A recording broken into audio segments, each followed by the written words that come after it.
کبھی تنہائی میں کبھی دل کی گہرائی میں یہ سوال آیا ہے کہ وہ کلام اور رب ذوالجلال کا نازل کردہ پاکیزہ پیغام جو حضرت موسیٰ علیہ السلام پر تورات کی شکل میں اترا، جو حضرت داؤد علیہ السلام کو زبور کے صورت میں عطا ہوا، اور جو حضرت عیسیٰ علیہ السلام کو انجیل کی شکل میں ملا، کیا وہ آج بھی ویسا ہی ہے؟ کیا ان صحیفوں کی روشنی اب بھی اتنی ہی صاف، اتنی ہی خالص ہے جتنا اس دن تھی جب وہ آسمان سے زمین پر نازل ہوئے؟ یا کہیں ایسا تو نہیں کہ وقت کے ساتھ طاقت، سیاست، خواہشات اور ذاتی مفادات نے اسے الہی کلام پر اپنے سائے ڈال دیے؟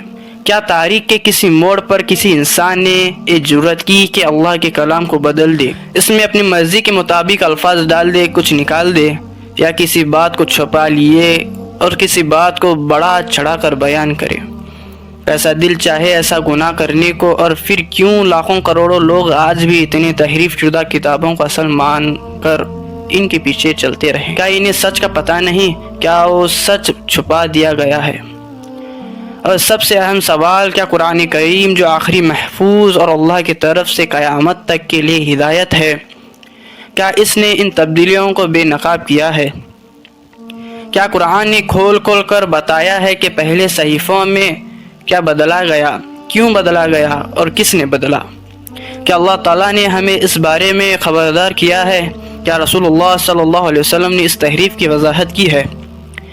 آج ہم ان سوالوں کے پیچھے چھپی ہوئی وہ سچائی نکالنے جا رہے ہیں جیسے صدیوں تک یا تو چھپایا گیا یا جھٹلایا گیا۔ یہ ویڈیو صرف معلومات نہیں، یہ ویڈیو ایک سفر ہے حق کی تلاش کا، تحریف کی حقیقت کو سمجھنے کا، اور قرآن کی روشنی چراغ تلے پہلے صحیفوں کو سچ کو جاننے کا۔ تو آئیے اس دل دہلانے والے سوال کا جواب تلاش کریں گے، کیا واقعی اللہ کی کتابیں بدل دی گئیں؟ اور اگر ہاں تو کس نے اور کیوں بدل دیا؟ جب انسان کسی سچائی سے نظر چراتا ہے تو یا وہ اسے بدل دیتا ہے یا اسے چھپا دیتا ہے۔ اللہ تعالیٰ نے انبیاء کرام علیہ السلام کے ذریعے جو الہامی کتابیں نازل فرمائیں، تورات، زبور اور انجیل، وہ تمام اس وقت کے انسانوں کے لیے اللہ کی طرف سے ہدایت تھی۔ مگر یہ سوال ہے، کیا وہ ہدایت آج بھی اپنی اصل حالت میں موجود ہے، یا وقت، طاقت اور خواہشات نے ان صحیفوں کو بدل کر رکھ دیا؟ قرآن کریم جو ہر شخص سے بالاتر ہے، اس نے بہت واضح انداز میں یہ اعلان کیا ہے کہ پہلے آسمانی کتاب میں تحریف ہوئی ہے، اور یہ تحریف صرف الفاظ کی نہیں تھی بلکہ معنی، مفہوم اور مقصد کی بھی۔ قرآن کریم میں سورہ النساء آیت نمبر 46 میں اللہ تعالیٰ فرماتا ہے، وہ اللہ کے کلام کو اس جگہ سے بدل دیتے ہیں۔ یہ کوئی عام جملہ نہیں، یہ رب کائنات کا وہ تنبیہ ہے جو ان لوگوں کے خلاف آئی جنہوں نے اللہ کے پاک کلام کو یا تو الفاظ کی جگہ بدل کر پیش کیا، یا سیاق و سباق کاٹ کر اس کا مطلب کچھ سے کچھ بنا دیا۔ اور قرآن صرف اتنا کہہ کر خاموش نہیں ہوتا، بلکہ اللہ تعالیٰ ان لوگوں پر لعنت بھی فرماتا ہے جو جھوٹی بات کو اللہ کے نام پر تھوپتے ہیں۔ دوسری قرآنی شہادت یہ ہے، سورہ البقرہ آیت نمبر 79، اللہ تعالیٰ فرماتا ہے، تباہی ہو ان لوگوں کے لیے جو اپنی کتابیں خود لکھتے ہیں اور کہتے ہیں یہ اللہ کی طرف سے ہے۔ سوچیں، یہ صرف جھوٹ نہیں بلکہ رب پر بہتان ہے، رب پر بہتان ہے، ایسا جھوٹ سے جس کے بدلے میں انسان صرف دنیا کا وقتی فائدہ چاہتا ہے اور آخرت کی تباہی خرید لیتا ہے۔ یہ آیت ہمیں نہیں کہہ رہی کہ تحریف ایک امکان تھا، بلکہ ایک حقیقت ہے جس کو قرآن نے بار بار بیان کیا ہے۔ کچھ لوگوں نے اللہ کے کلام کو بدلا، کچھ نے اپنے ہاتھوں سے نئی باتیں لکھ کر اسے آسمانی کتاب کہہ دیا، کچھ نے اللہ کے احکام کو چھپایا، اور کچھ نے انہیں اس انداز سے پیش کیا کہ اصل بات دھندلائی گئی اور نیا مفہوم بنا لیا گیا۔ تو اے سننے والے، اے دیکھنے والے، اگر آج بھی تورات، زبور اور انجیل اپنی اصل حالت میں ہوتی تو پھر قرآن اور ان تحریفات کا اعلان کیوں کرتا؟ اور اللہ کے پہلے بھیجے ہوئے کلام میں تبدیلیاں نہ ہوتی تو پھر اللہ تعالیٰ ویل یعنی تباہی کا دھمکی کیوں دیتا؟ یہ صرف ماضی کا ایک تاریخی بات نہیں، یہ ایمان کا مسئلہ ہے۔ قرآن کی روشنی میں یہ تسلیم کرنا فرض ہے کہ پچھلی آسمانی کتابوں میں تبدیلیاں ہو چکی ہیں اور اب ہدایت صرف اور صرف قرآن مجید میں موجود ہے، جو قیامت تک کے لیے محفوظ ہے، جس میں کوئی تحریف نہیں ہو سکتی اور جس نے اللہ تعالیٰ نے خود ہی اپنی حفاظت میں لے لیا ہے۔ یہ جرأت کوئی عام انسان نے نہیں کی، ایک کھیل، ایک چالاکی، فریب ان لوگوں نے کیا جو علم والے تھے، جو دین کے پیشاور سمجھے جاتے تھے، جنہیں امتوں نے اللہ کے بندے سمجھ کر آنکھ بند کر مان لیا۔ کون تھے ایسے شخص جو کتابوں بدلے؟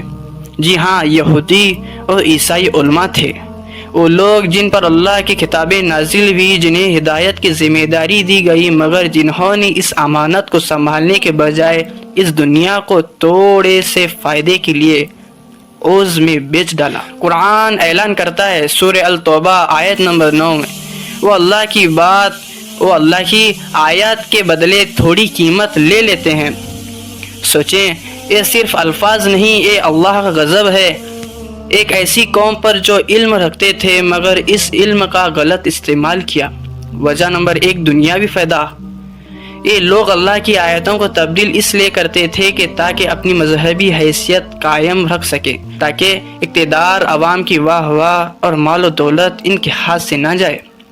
انہوں نے سچ چھپایا، کیونکہ سچ کہہ دینے سے لوگ شاید ان کی بات سننا بند کر دیتے، ان کے پیچھے چلنا چھوڑ دیتے۔ اگر وہ حضرت عیسیٰ علیہ السلام کے اصل پیغام کو باقی رکھا جاتا تو عیسائیت کا پورا تصور بدل جاتا۔ اگر تورات میں موجود آخری نبی صلی اللہ علیہ وسلم کی بشارت کو لوگوں کو دکھایا جاتا تو یہودی کو محمد صلی اللہ علیہ وسلم پر ایمان لانا پڑتا، لیکن انہوں نے اپنے دنیاوی بچانے کے لیے اللہ کا پیغام بدل دیا۔ انہوں نے الفاظ بدلے، معنی کو توڑ مروڑ کر، اور جہاں سچ چھپانا مشکل ہو گیا وہاں نئی باتیں گھڑ لی اور کہہ دیا یہ اللہ کی طرف سے ہے۔ کیا یہ چھوٹا گناہ ہے؟ نہیں، یہ ایسا جرم ہے جس کے بارے میں اللہ تعالیٰ قرآن میں کہتا ہے سورہ البقرہ آیت نمبر 79 میں، تباہی ہو ان لوگوں کے لیے جو اپنی کتابیں خود لکھتے ہیں اور کہتے ہیں یہ اللہ کی طرف سے ہیں۔ یہ وہ لوگ تھے جو خود کو اللہ کا دوست کہتے تھے مگر اللہ کی کتاب کو اپنے فائدے کے لیے قربان کر دیا۔ یہ صرف ماضی کی کہانی نہیں، یہ آج کے لیے بھی ایک تنبیہ ہے کہ کہیں ہم بھی دین کو دنیا کے عوضے نہ بیچ ڈالیں۔ تورات، زبور، انجیل کب نازل ہوئی اور کیسے بدلی گئیں؟ اللہ تعالیٰ نے انسان کو کبھی اکیلا نہیں چھوڑا، ہر دور میں ہر قوم کے لیے ہدایت نازل کی، اور ان ہدایتوں کا خلاصہ تھی آسمانی کتابیں۔ تورات حضرت موسیٰ علیہ السلام پر نازل ہوئی ایک کتاب بنی اسرائیل کے لیے ایک مکمل شریعت تھی، حرام کو حلال، عدل و انصاف اور دنیا زندگی قوانین اس کتاب میں تھی۔ زبور حضرت داؤد علیہ السلام پر نازل ہوئی یہ کتاب نرمی، نصیحت اور دل کی گہرائیوں سے اللہ کی حمد و ثنا کی کلمات پر مشتمل تھی، ایک ایسا کلام جو دلوں کو جھنجھوڑ دے، آنکھوں کو اشکبار کر دے۔ انجیل حضرت عیسیٰ علیہ السلام پر نازل ہوئی یہ کتاب رحمت، اخلاق، عاجزی اور اللہ کے توحید کا پیغام لے کر آئی۔ حضرت عیسیٰ علیہ السلام نے اس کے ذریعے لوگوں کو اللہ سے جوڑنے اور دنیاوی ریاکاری سے دور کرنے کی دعوت دی۔ لیکن کیا آج جو کچھ ہم تورات، زبور، انجیل کے نام پر دنیا میں دیکھتے ہیں وہ واقعی وہی کتاب ہے جو اللہ نے نازل کی تھی؟ کیا آج کی بائبل، انجیل عیسیٰ علیہ السلام ہے؟ کیا یہودی کے پاس وہی تورات ہے جو کوہ طور پر حضرت موسیٰ علیہ السلام کو ملی تھی؟ کیا وہ زبور باقی ہے جو حضرت داؤد علیہ السلام نے نغموں میں پڑھا تھا؟ نہیں، قرآن ہمیں بتاتا ہے کہ ان کتاب کے ساتھ بہت ظلم ہوا ہے، ان کتابوں کو چھپا دیا گیا۔ جن آیات میں سچائی تھی، نبی آخر الزمان صلی اللہ علیہ وسلم کی نشانیاں تھی، توحید کی تعلیم تھی، انہیں لوگوں سے چھپا لیا گیا۔ علماء نے بتایا ہی نہیں کہ اللہ کیا چاہتا ہے، ترمیم کی گئی، الفاظ بدل دیے گئے، معنی کو رخ موڑ دیا گیا، شریعت کے احکامات میں تبدیلی کر دی گئی، اللہ نے جو کہا وہ کچھ اور کر دیا گیا، اصل نسخے مٹا دیے گئے۔ وقتی دشمنی اور بے احتیاطی نے ان اصل صحیفوں کو مٹا دیا۔ آج دنیا میں نہ تورات کا اصل نسخہ محفوظ ہے نہ ہی انجیل اور نہ ہی زبور۔ ان سب کا انحصار بعد میں جمع کیے گئے اقوال پر ہے۔ انسانوں کے اقوال کو کلام الہی بنا دیا گیا۔ جو بات کسی پادری نے کہی، جو رائے کسی فقیہ نے دی، جو خیال کسی شاگرد کا تھا، وہ سب اللہ کی طرف سے منسوب کر دیا گیا۔ آج بائبل کے اندر ایک ہی واقعہ کئی جگہ مختلف انداز میں لکھا ہے۔ انجیل متی، مرکز، لوقا اور یوحنا ہے۔ یوحنا 4 مختلف بیان، 4 مختلف مصنف اور 4 مختلف باتیں، جبکہ اصل انجیل صرف حضرت عیسیٰ علیہ السلام پر نازل ہوئی تھی۔ کیا یہ تحریف نہیں؟ کیا یہ ظلم نہیں کہ اللہ کے باتوں کو انسانوں اپنی مرضی کے مطابق بدل دیا؟ اللہ کا کلام جو نور تھا، جو ہدایت تھا، جو دلوں کو سیدھا کرتا تھا، ایسے یا تو مٹا دیا گیا یا مسخ کر دیا گیا۔ لیکن قرآن کریم آخری کتاب ہے، آخری وحی ہے اور قیامت تک کے لیے محفوظ ہے۔ اللہ نے خود فرمایا ہے سورہ الحجر آیت نمبر 9 میں، یقیناً ہم نے ہی قرآن نازل کیا اور ہم ہی اس کی حفاظت کرنے والے ہیں۔ یہ اللہ کا اعلان ہے کہ اب ہدایت کی حفاظت اللہ خود کرے گا، نہ اسے کوئی بدل سکے گا، نہ مٹا سکے گا، نہ چھپا سکے گا۔